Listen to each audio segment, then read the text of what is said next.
ब्रह्ममुरारिसुरार्चितलिङ्गं निर्मलभासितशोभितलिङ्गम्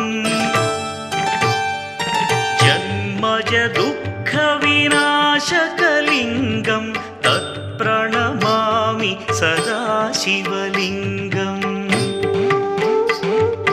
देवमुनिप्रवरार्चितलिङ्गं कामदहन करुणाकरलिङ्गम् रावणदर्पविनाशकलिङ्गं तत्प्रणमामि सदा शिवलिङ्गम्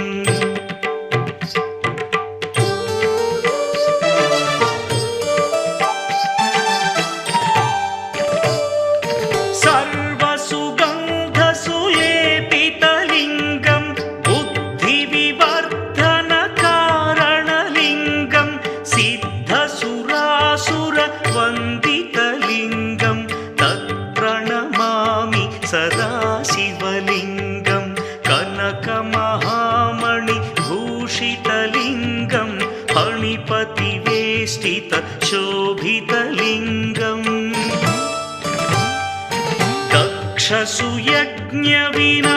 दक्षसुयज्ञविनाशनलिङ्गं तत्प्रणमामि सदा शिवलिङ्गम् कुङ्कुमचन्दनलेपितलिङ्गं पङ्कजहार सुशोभितलिङ्गम्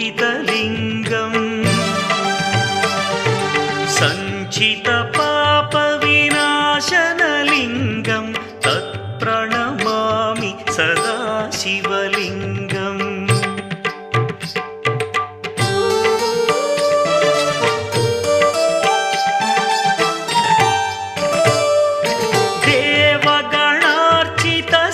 देवगणार्चितसेवितलिङ्गं भावैर्भक्तिभिरेव च लिङ्गं दिनकरकोटिप्रभाकरलिङ्गं तत्प्रणमामि सदा शिवलिङ्गम् अष्टदलोपरिवेष्टितलिङ्गं सर्वसमुद्भवकारणलिङ्गम्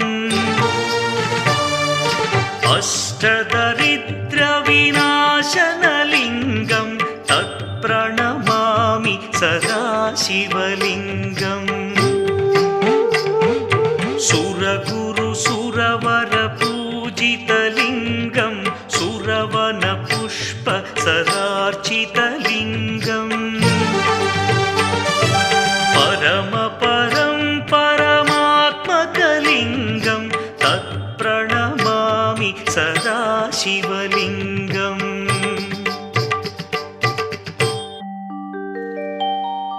लिङ्गाष्टकमिदं पुण्यं यः पठेच्छिवसन्निधौ शिवलोकमवाप्नोति शिवेन सह मोदते त्रिदलं त्रिगुणाकारं त्रिनेत्रं च त्रियायुधं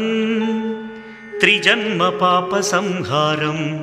एकबिल्वं शिवार्पणम् त्रिशाखैः बिल्वपत्रैश्च अच्छिद्रैः कोमलैः शुभैः तव पूजां करिष्यामि एकबिल्वं शिवार्पणम् कोटिकन्या महादानं तिलपर्वतकोटयः काञ्चनं शैलदानेन एकबिल्वं शिवार्पणम् काशीक्षेत्रनिवासं च कालभैरवदर्शनं प्रयागे माधवं दृष्ट्वा एकबिल्वं शिवार्पणम् इन्दुवारे व्रतं स्थित्वा निराहारो महेश्वरा नक्तं हौष्यामि देवेश एकबिल्वं शिवार्पणम् रामलिङ्गप्रतिष्ठा च वैवाहिककृतं तथा तटाकादि च सन्तानम् एकबिल्वं शिवार्पणम् अखण्डबिल्वपत्रं च आयुतं शिवपूजनं कृतं नाम सहस्रेण एकबिल्वं शिवार्पणम् उमया सह देवेश नन्दिवाहनमेव च भस्मलेपन सर्वाङ्गम् एकबिल्वं शिवार्पणम्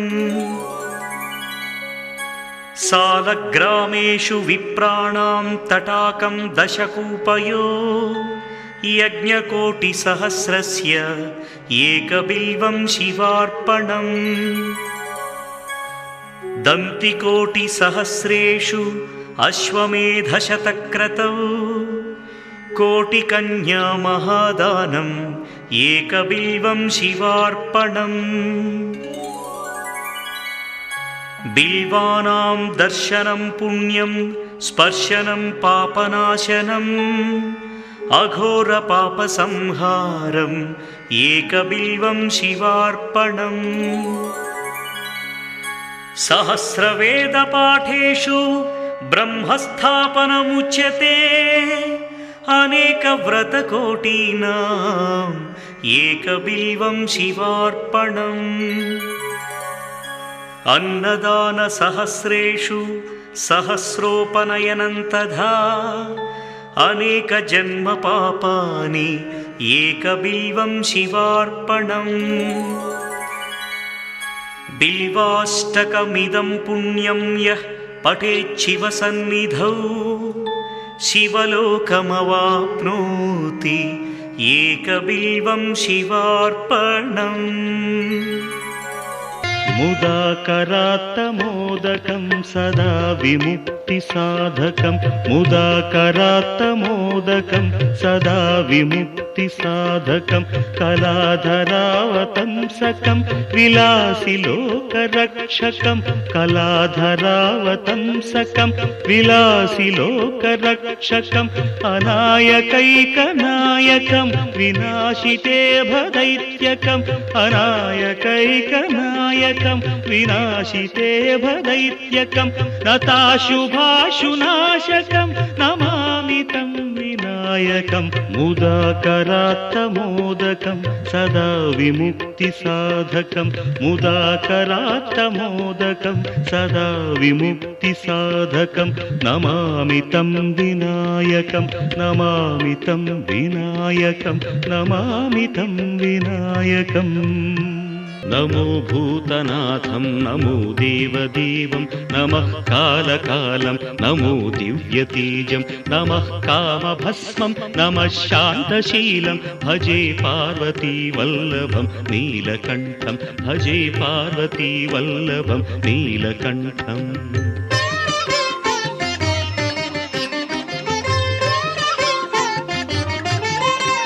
सदा तीर्थसिद्धं सदा भक्तरक्षं सदा शैव पूज्यं सदा शुद्धभस्मं सदा ध्यानयुक्तं सदा ज्ञानतल्पं भजे पार्वतीवल्लभं नीलकण्ठं भजे पार्वतीवल्लभं नीलकण्ठम्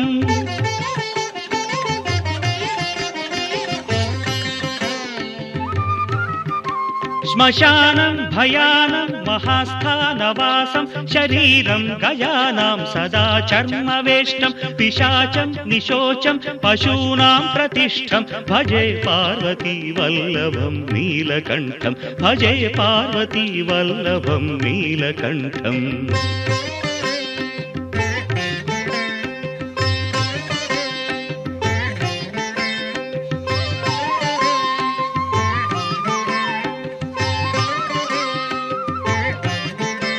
फणीनागकण्ठे भुजङ्गाद्यनेकं कडेरुण्डमालं महावीरशूरं कटिव्याघ्रचर्मं चिताभास्मलेपं भजे पार्वतीवल्लभं नीलकण्ठं भजे पार्वतीवल्लभं नीलकण्ठम्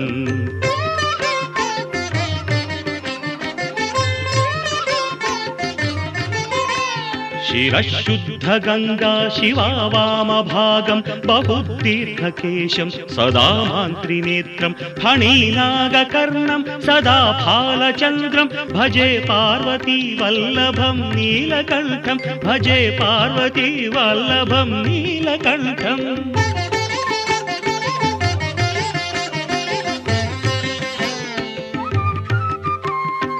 करेशूलधारं महाकष्टनाशं सुरेशं वरेशं महेशं जनेशं धने चारुधीशं ध्वजेशं गिरीशं भजे पार्वती वल्लभं नीलकण्ठं भजे पार्वती वल्लभं नीलकण्ठम्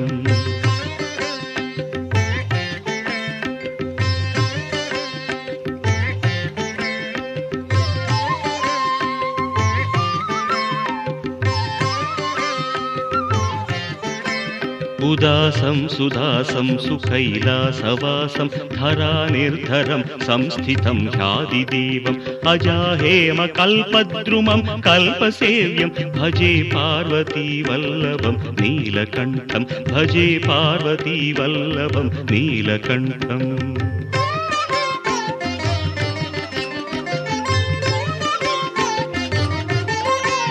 मुनीनां वरेण्यं गुणं रूपवर्णं द्विजासं पठन्तं शिवं वेदशास्त्रम् अहो दीनवत्सं कृपालं शिवं हि भजे पार्वती वल्लभं नीलकण्ठं भजे पार्वती वल्लभं नीलकण्ठम्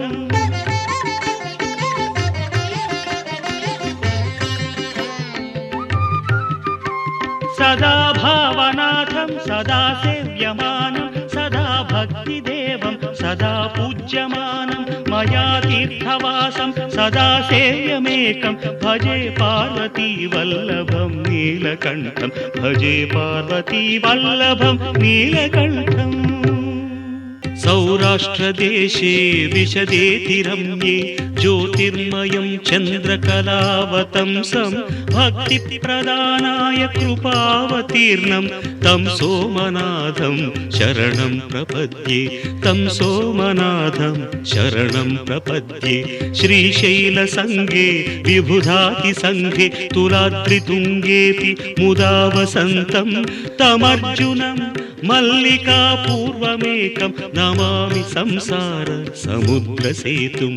नमामि संसार समुद्रसेतुम्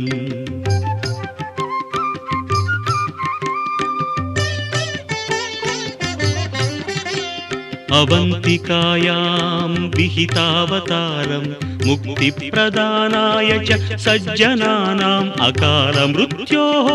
परिरक्षणार्थं वन्दे महाकाल महासुरेशं वन्दे महाकाल महासुरेशं कावेरिका नर्मदयोः पवित्रे समागमे सज्जनतारणाय सदैव मान्धात्रिपुरे वसन्तम् ओङ्कारमीशं शिवमेकमीडे ओङ्कारमीशं शिवमेकमीडे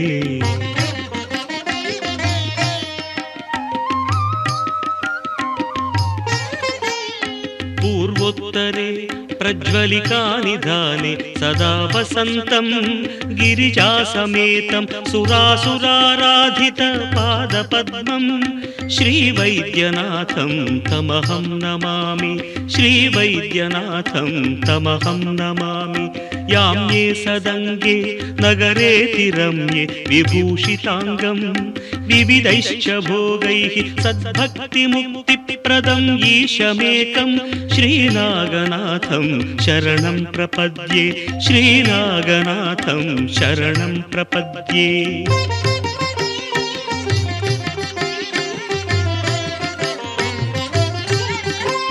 महाद्रिपार्श्वे च तटे रमन्तं सम्पूज्यमानं सततं मुनीन्द्रैः सुरासुरैर्यक्ष महोरगाद्यैः केदारमीशं शिवमेकमीडे केदारमीशं शिवमेकमीडे सह्याद्रिशीर्षे विमले वसन्तं गोदावरीतीरपवित्रदेशे यद्दर्शनात् पातकम् आशुनाशं प्रयाति तं त्र्यम्बकम् ईशमीडे प्रयाति तं त्र्यम्बकं ईशमीडे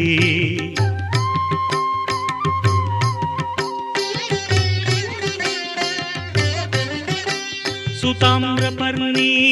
जलराशियोगे निबध्य सेतुं विशिखैरसङ्ख्यै श्रीरामचन्द्रेण समर्पितं तं रामेश्वराख्यं नियतं नमामि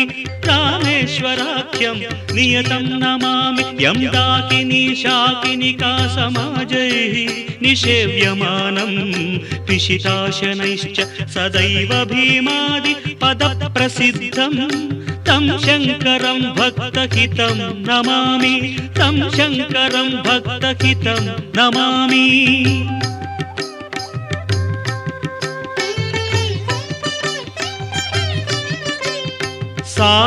सानन्दमानन्दवने वसन्तम् आनन्दकन्दं हतपापबृन्दं वाराणसीनाथमनाथनाथं श्रीविश्वनाथं शरणं प्रपद्ये इळापुरे रम्य विशालकेऽस्मिन् समुल्लसन्तं च जगद्वरेण्यं वन्दे महोदारतरस्वभावं कृष्णेश्वराख्यं शरणं प्रपद्ये ज्योतिर्मय द्वादशलिङ्गकानां शिवात्मनां प्रोक्तमिदं क्रमेण स्तोत्रं पठित्वा मनुज्योतिभक्त्या फलं तदालोक्य निजं भजेच्च फलं तदालोक्य निजं भजेच्च नमः शिवाभ्यां नवयौवनाभ्याम् परस्पराश्लिष्टवपुर्धराभ्याम् नागेन्द्रकन्या वृषकेतनाभ्याम् नमो नमः शङ्करपार्वतीभ्याम् नमः शिवाभ्यां वृषवाहनाभ्याम् विरिञ्चि विष्णुन्द्रसुपूजिताभ्याम् विभूतिपाटीरविलेपनाभ्याम् नमो नमः शङ्करपार्वतीभ्याम्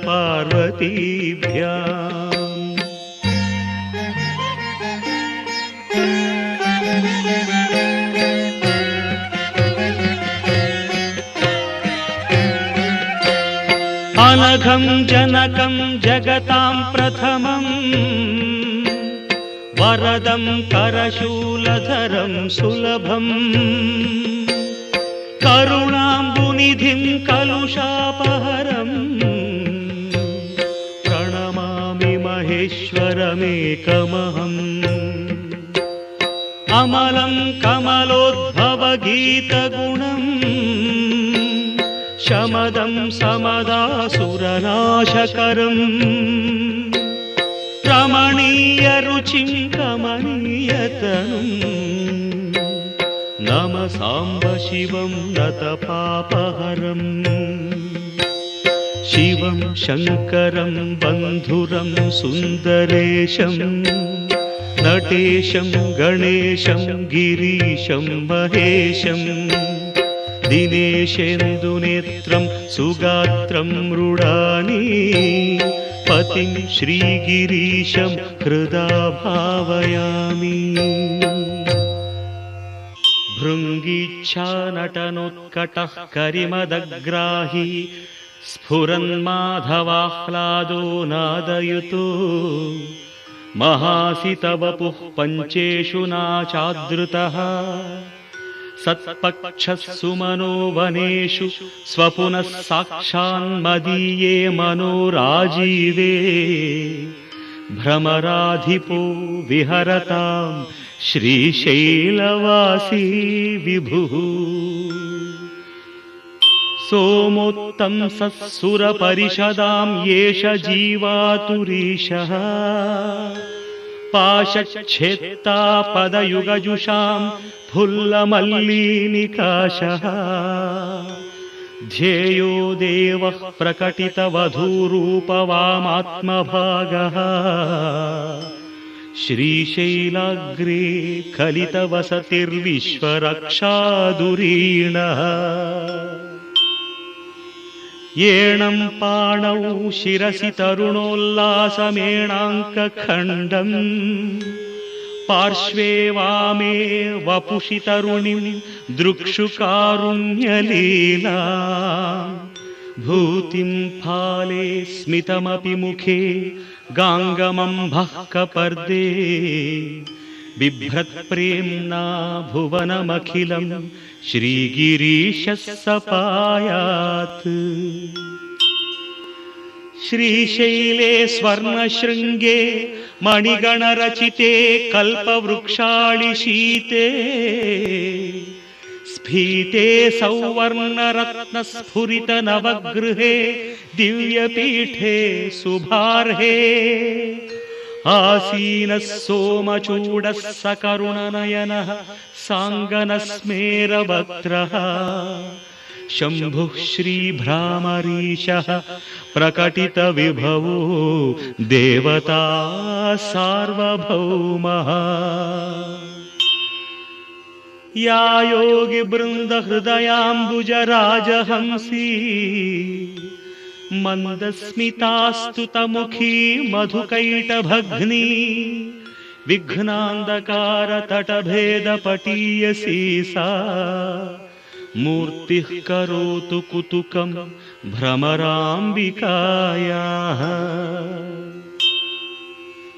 कस्तूरीतिलकाञ्चितेन्दुविलसत् प्रोद्भासि फालस्थली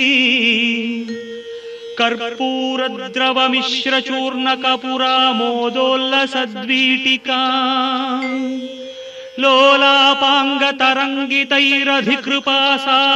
लोलापाङ्गतरङ्गितैरधिकृपासारैर्सदानन्दिनी श्रीशैलस्थलवासिनी भगवतीं श्रीमातरं भावये राजन्मत्तमराळमन्दगमनां राजीवभद्रेक्षणां राजीवप्रभवादिदेवमकुटै राजत्पदाम्भोरुहां राजीवायतपत्रमण्डितकुचां राजाधिराजेश्वरी श्रीशैलस्थलवासिनी भगवती श्रीमातरं भावये श्रीनाथादृतपालितत्रिभुवनां श्रीचक्रसञ्चारिणी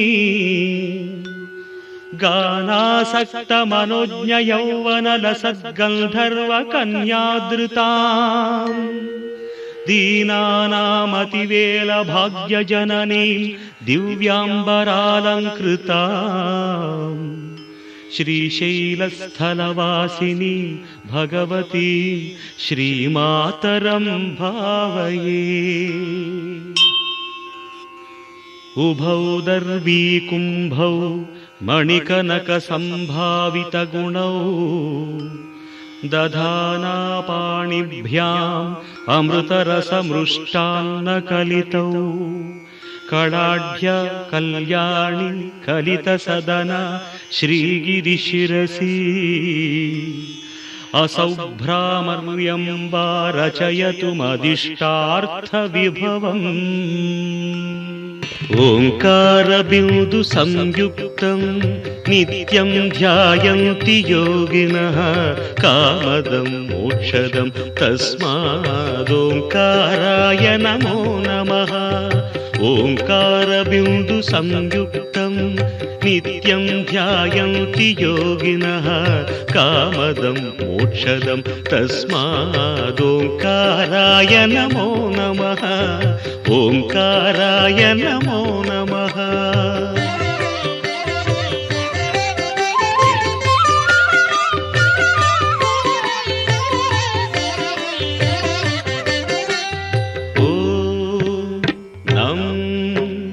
नमन्ति मुनयः सर्वे नमन्त्यप्सरसाङ्गणाः नराणामादिदेवानां नकाराय नमो नमः नकाराय नमो नमः ॐ मं महत्तत्त्व त्वं महादेव प्रियं ज्ञानप्रदं परम्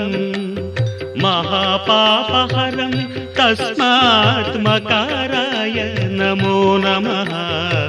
मकाराय नमो नमः। ॐ शिवं शान्तं शिवाकारं शिवानुग्रहकारणं महापापहरं तस्मात् शिकाराय नमो नमः शिकाराय नमो नमः।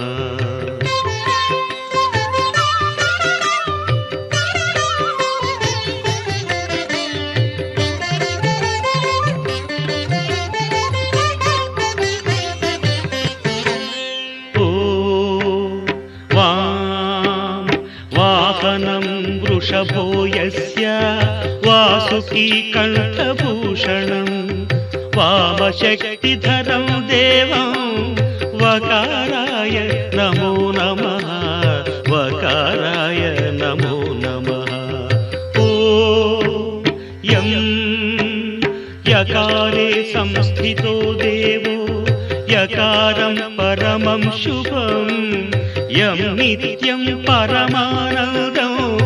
यकाराय नमो नमः यकाराय नमो नमः। ॐ यः क्षीराम्बुधिमन्थनोद्भव महाहालाहलं भीकरं दृष्ट्वा तत्र पलायिता सुरगणा नारायणादिन्तरा नारायणादिन्तरा।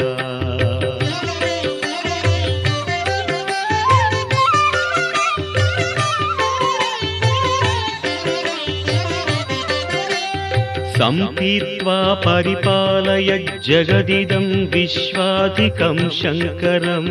सेव्यो नः सकलापदं परिहरन् कैलासवासी विभुः। षडक्षरमिदं स्तोत्रं यः पठेत् शिवसन्निधौ तस्य मृत्युभयं नास्ति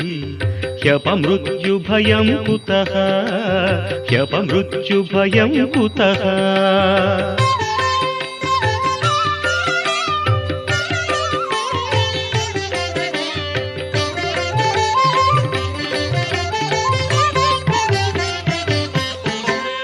यत्कृत्यं तन्न कृतं यदकृत्यं कृत्यवत्तदाचरितम्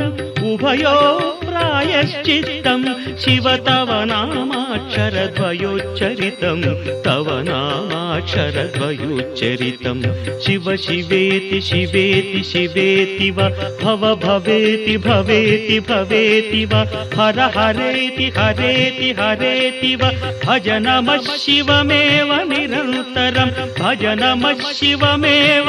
निरन्तरम्। नमामीशमीशाननिर्वाणरूपं विभुं व्यापकं ब्रह्मवेदस्वरूपम् अजं निर्गुणं निर्विकल्पं निरीहं चिदाकारमाकाशवासं भजेऽहं। नमामीशमीशाननिर्वाणरूपं विभुं व्यापकं ब्रह्मवेदस्वरूपम्।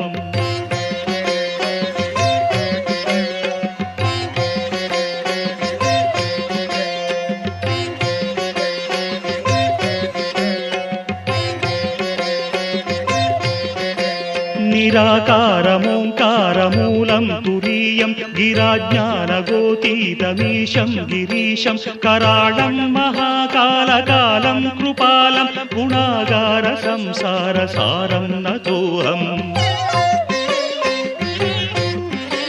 तुषाराद्रिसङ्काशगौरं गभीरं मनोभूतकोटिप्रभासी शरीरं स्फुरन्मौलिकल्लोलिनी चारुगङ्गा रसस्थालबालेन्दु कण्ठे भुजङ्गा।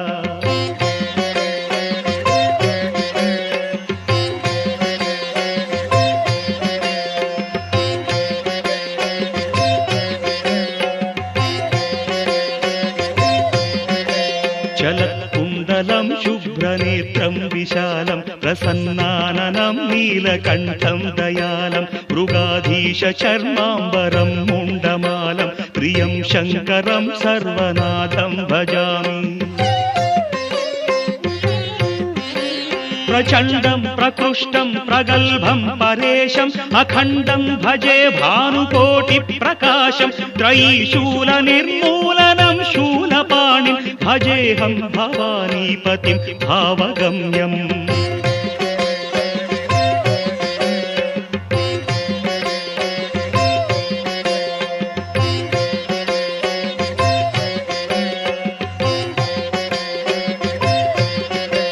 कलातीत कल्याण कल्पान्तकारी सदा सज्जनानन्ददाता पुरारी चिदानन्द सन्दोह मोहापहारि प्रसीद प्रसीद प्रभो मन्मधारी न यावत् उमानाथ पादारविन्दं भजन्तीह लोके परे वानराणां न तावत् सुखं वापि सन्तापनाशं प्रसीद प्रभो सर्वभूताधिवास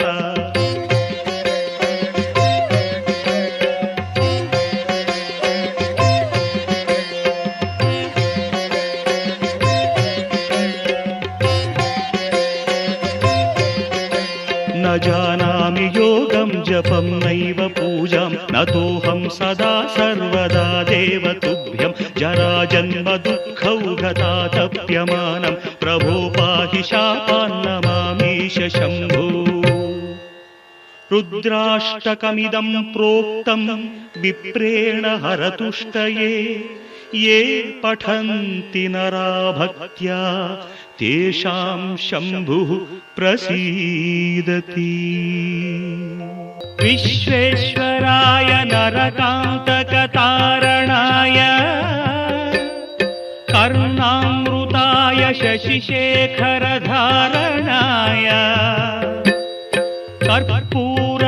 कर्पूरकान्तिधवलाय जटाधराय दारिद्र्यदुःखदहनाय नमः शिवाय गौरीप्रियाय रजनीशकलाधराय कालान्तकाय भुजगाधिपकङ्कणाय गङ्गाधराय गजराज विमर्दनाय दारिद्र्यदुःखदहनाय नमः शिवाय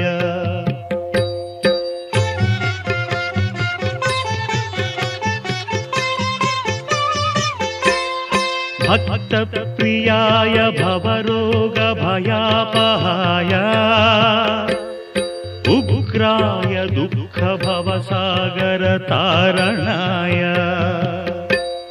ज्योतिर्मयाय गुणनाम सुनृत्यकाय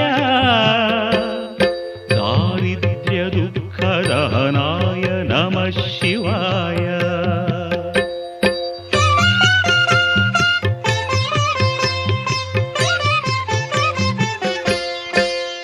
चर्माम्बराय शवभस्मविलेपनाय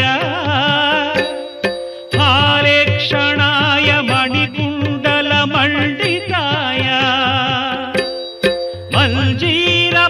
मञ्जीरपादयुगलाय जटाधराय दारिद्र्यदुःखदहनाय नमः शिवाय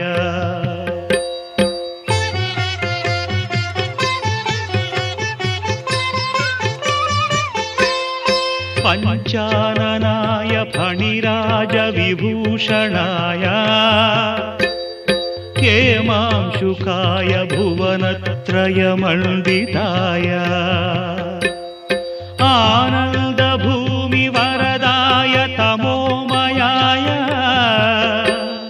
दारिद्र्यदुःखदहनाय नमः शिवाय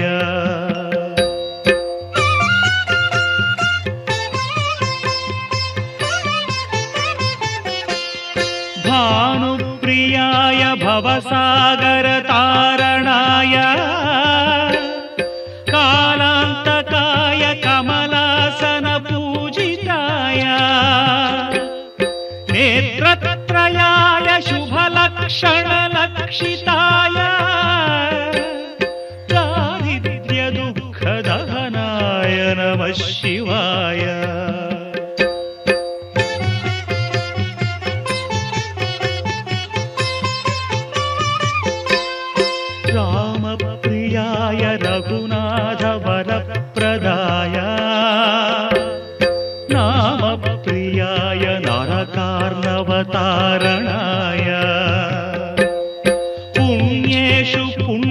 भरिताय सुरार्चिताय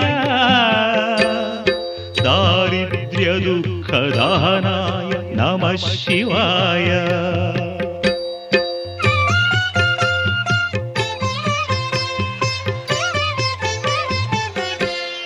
मुक्तीश्वराय फलदाय गणेश्वराय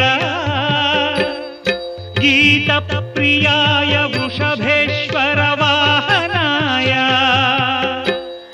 मातङ्गचर्मवसनाय महेश्वराय दारिद्र्यदुःखदहनाय नमः शिवाय। चन्द्रशेखर चन्द्रशेखर चन्द्रशेखर पाहि मां चन्द्रशेखर चन्द्रशेखर चन्द्रशेखर रक्ष मां चन्द्रशेखर चन्द्रशेखर चन्द्रशेखर पाहि मां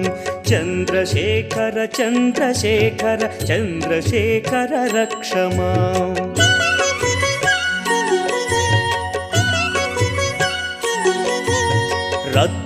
रत्नसानुशरासनं रजताद्रिशृङ्गनिकेतनं सिञ्जनीकृतपन्नगेश्वर मच्युतानलसायकं क्षिप्रदग्धपुरत्रयं त्रिदिवालयैरभिवन्दितं चन्द्रशेखरमाशये मम किं करिष्यति वै यमः।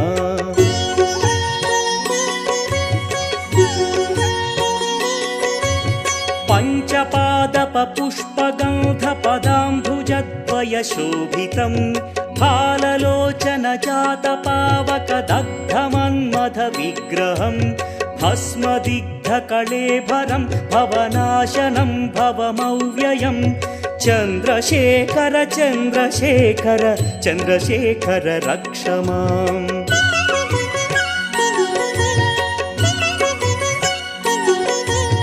मत्तवारणमुख्यचर्मकृतोत्तरीयमनोहरं पङ्कजासन पद्मलोचन पूजिताङ्घ्रिसरोवरं देवसिन्धुतरङ्गसीकर सिक्तशुभ्रजटाधरं चन्द्रशेखर चन्द्रशेखर चन्द्रशेखर पाहि माम्।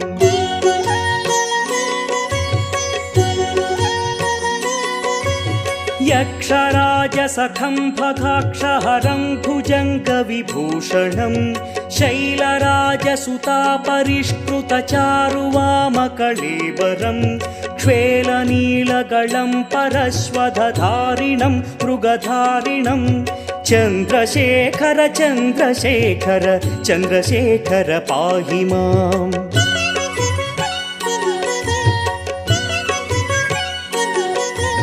कुण्डलीकृतकुण्डलेश्वर कुण्डलं वृषवाहनं नारदादिमुनीश्वरस्तुत वैभवं भुवनेश्वरम् अन्धकान्तकमाश्रितामरपादपं शमनान्तकं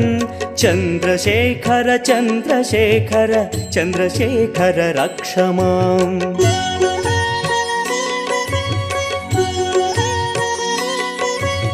भेषजं भवरोगिणामखिलापदामपहारिणं दक्षयज्ञविनाशनं त्रिगुणात्मकं त्रिविलोचनं भक्तिमुक्तिफलप्रदं सकलाघसङ्घनिबर्हणं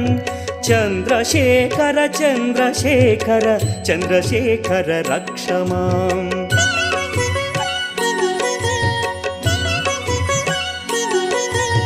भक्तवत्सलमर्चितं निधिमक्षयं हरितम्बरं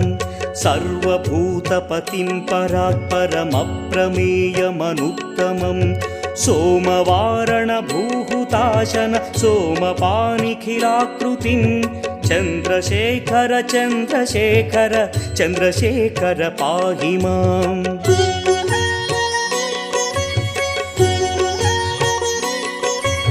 विश्वसृष्टिविधायिनं पुनरेव पालनतत्परं संहरन्तमपि प्रपञ्चमशेषलोकनिवासिनं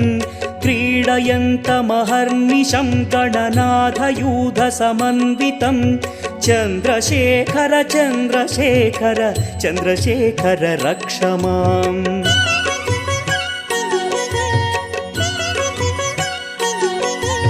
मृत्युभीति मृकण्डुसूनु कृतस्तवं शिवसन्निधौ यत्र कुत्र च यः पठेन्न हि तस्य मृत्युभयं भवेत् पूर्णमायुररोगतमखिलार्थसम्पदमादरम् पूर्णमायुररोगतमखिलार्थसम्पदमादरम् चन्द्रशेखर एव तस्य ददाति मुक्तिमयत्नतः चन्द्रशेखर एव तस्य ददाति मुक्तिमयत्नतः चन्द्रशेखर एव तस्य ददाति मुक्तिमयत्नतः भवाय चन्द्रचूडाय निर्गुणाय गुणात्मने कालकालाय रुद्राय नीलग्रीवाय मङ्गलम् वृषारूढाय भीमाय व्याघ्रचर्माम्बराय च पशूनां पतये तुभ्यं गौरीकान्ताय मङ्गलम्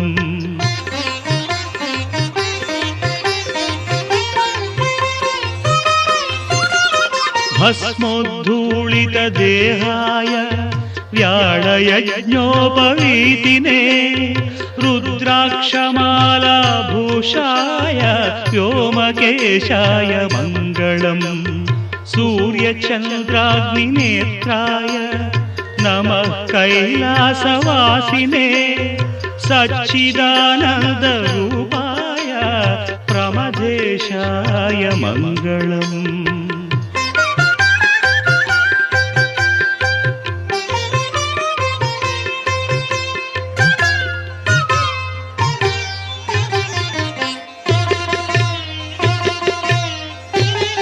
मृत्युञ्जयाय साम्बाय सृष्टिस्थित्यन्तकारिणे त्र्यम्बकाय शान्ताय त्रिलोकेशाय मङ्गलम् गङ्गाधराय सोमाय नमो हरिहरात्मने उग्राय त्रिपुरघ्नाय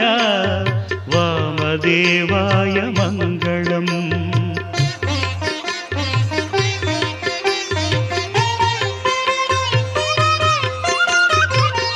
सद्योजाताय शर्वाय भव्यज्ञानप्रदायिने ईशानाय नमस्तुभ्यं पञ्चवक्त्राय मङ्गलम् सदाशिवस्वरूपाय नमस्तत्पुरुषाय च अघोराय च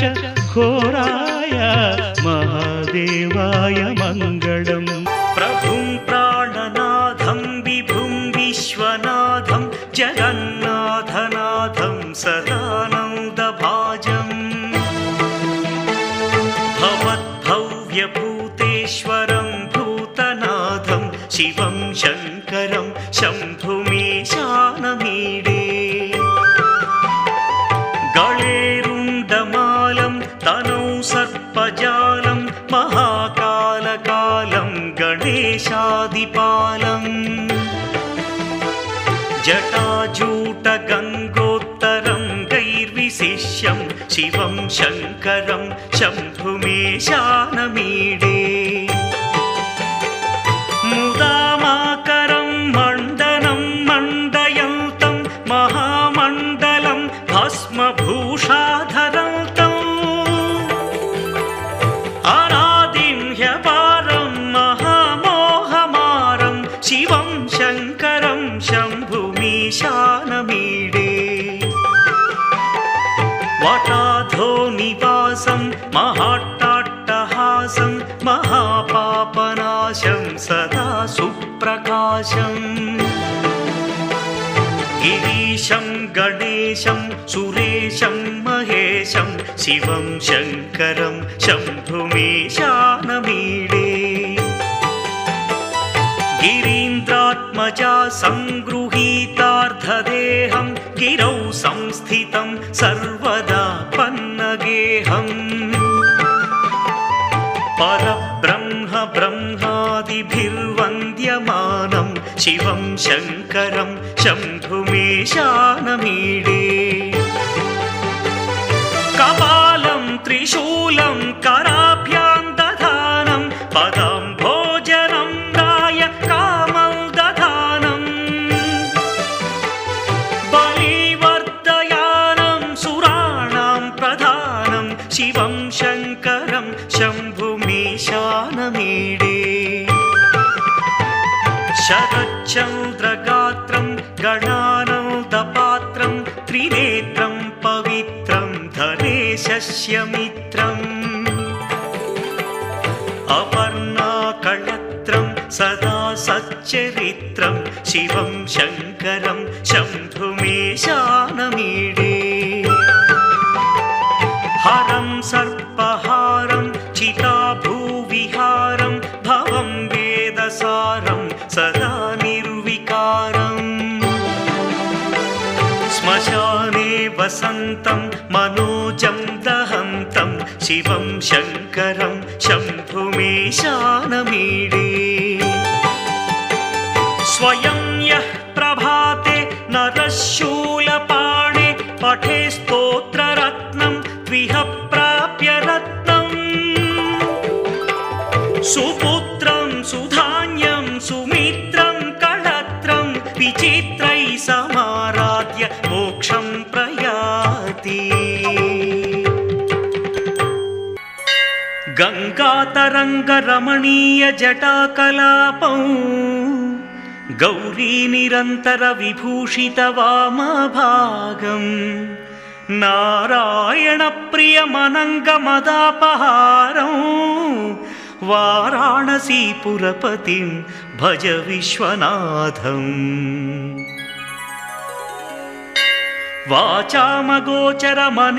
वाचामगोचरमनेकगुणस्वरूपं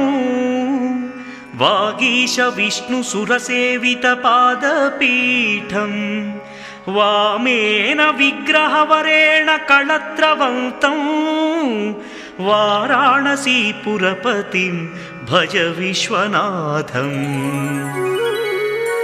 भूताधिपं भुजगभूषणभूषिताङ्गं व्याघ्राजिनाम्बरधरं जटिलं त्रिनेत्रं पाशाङ्कुशाभयवरप्रदशूलपाणिं वाराणसीपुरपतिं भज विश्वनाथम्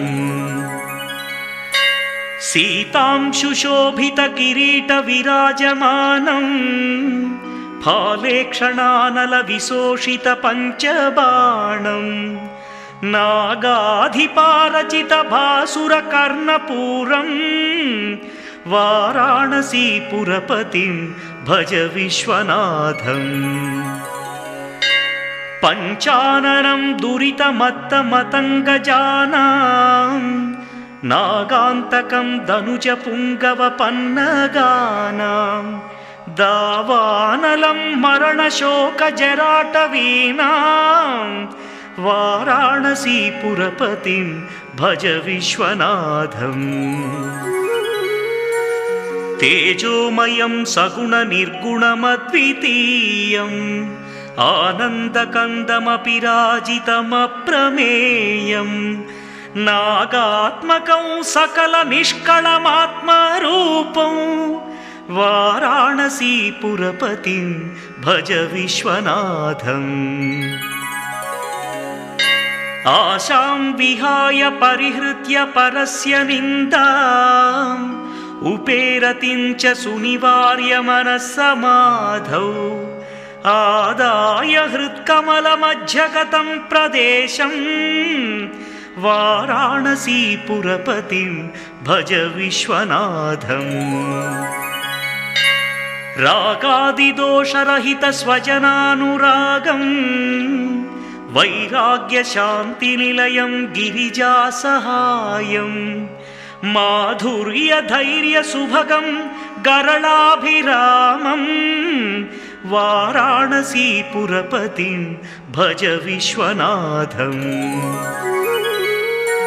वाराणसीपुरपतेस्तवनं शिवस्य व्यासोक्तमष्टकमिदं पठिता मनुष्या विद्यां श्रियं विपुलसौख्यमनन्तकीर्तिं सम्प्राप्य देहविलये लभते च मोक्षम्। विश्वनाथाष्टकमिदं यः पठेच्छिव सन्निधौ शिवलोकमवाप्नोति शिवेन सह मोदते।